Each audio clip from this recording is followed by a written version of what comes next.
Welcome to day 15 of our 2025 Vlogmas. Wow, we are only 10 days away from Christmas.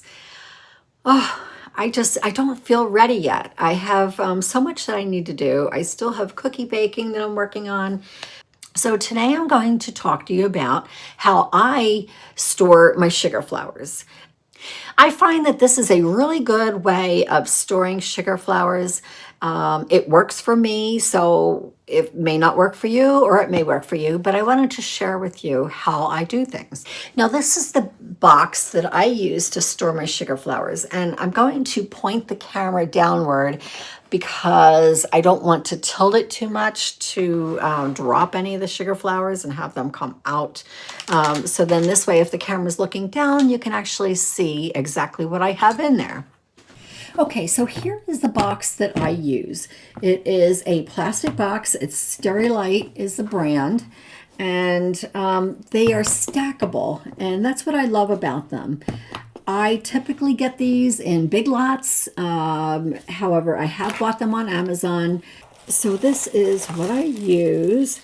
And like I said, they're stackable. They come in sets of 3, and you can buy as many sets as you want. And they were maybe a set of 3 for $10 or something like that. And so how I store my sugar flowers. Now these right here, they're a little bit kind of crowded in here, but I was trying to put all of my greenery in one container. So I have a lot of greenery in here. There's eucalyptus. There are maple leaves that I have not finished, that I just made them, and I can color them as I need them. These are plum leaves. It's all the greenery that I make. Here's ivy, 1 stem of ivy, and 1 stem of rose leaves. Some of them are finished in here and some of them are not. Now what I will do, I start out with, I put a layer of packing peanuts in there, and then I lay my sugar flowers out over top, and then I will pour packing peanuts over top. And before I close it up, I purchase a packet of the silica gel packs, and I don't think I have any in here. These are the moisture absorbing silica gel packs, and I usually put 2 or 3 of them in each one of my packs and of the containers. And it helps keep moisture out, because moisture is the enemy in doing something like this. Because if you get moisture in here, then your sugar flowers are going to get soft. They will stick together. They will weep. The colors will weep on them. So you don't want that. You want to keep them dry. So we have this, it just kind of pulls out any moisture.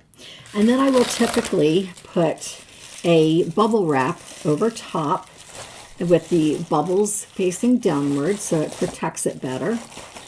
Before you put the lid on, you want to make sure that none of your flowers are going to be higher than the box, because once you put the lid on and you click it in place, it's going to go down slightly. So you don't want to push any of the flowers down, because sugar flowers are very delicate and they will break very easily.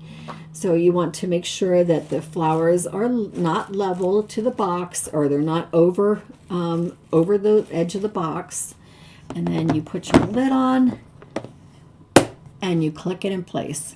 Now on this one, the part is missing, but that's okay. I have several of these. Okay, so that is how I store my sugar flowers. And over in the corner underneath this table, over on the side of me, I have 15 of these boxes, and they're filled with sugar flowers from projects that I'm working on, from tutorials that I was teaching on how to make certain sugar flowers. I have tons and tons of sugar flowers. And what I'm going to do in the future is making more of them, but in more neutral tones. And this way I can use them for any type of cake, and I can just color them as I need them.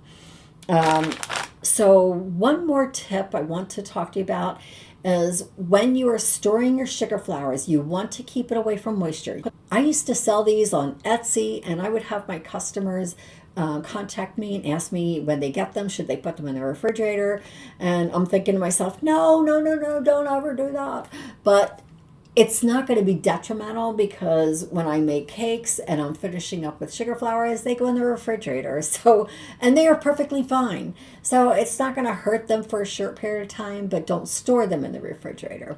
Just store them out in the open air in a room, in their box, in with desiccant packets, with packing peanuts and bubble wrap to protect the area. I mean, you can use other products that will help cushion them also, but whatever you use. You never know. If I get too many of them, I have 15 containers right now. I may just get on to the marketplace or at a craft show and sell them, or maybe start up an Etsy account again and sell them. The problem is when you ship sugar flowers, they are very, very delicate and they have the chance of breaking sometimes. I've had some break on me, and it's just the way they are. They are better to be used locally as opposed to shipping them somewhere, because you have to be really, really careful of the packaging. Because especially with mine, I make my sugar flowers very, very thin because I want them to be as realistic as possible. And I've seen sugar flowers that have been shipped, and when you receive them, they're very thick. They don't look authentic. They don't look like real flowers. They're just decorations on a cake. And I don't make my sugar flowers that way. So when I make them, I try to make them where I'm going to be hand delivering them or placing them on a cake locally, because they are very delicate. All right, folks, I will see you tomorrow, and I hope you have a great day. Don't forget to subscribe. I'll talk to you soon. Bye for now.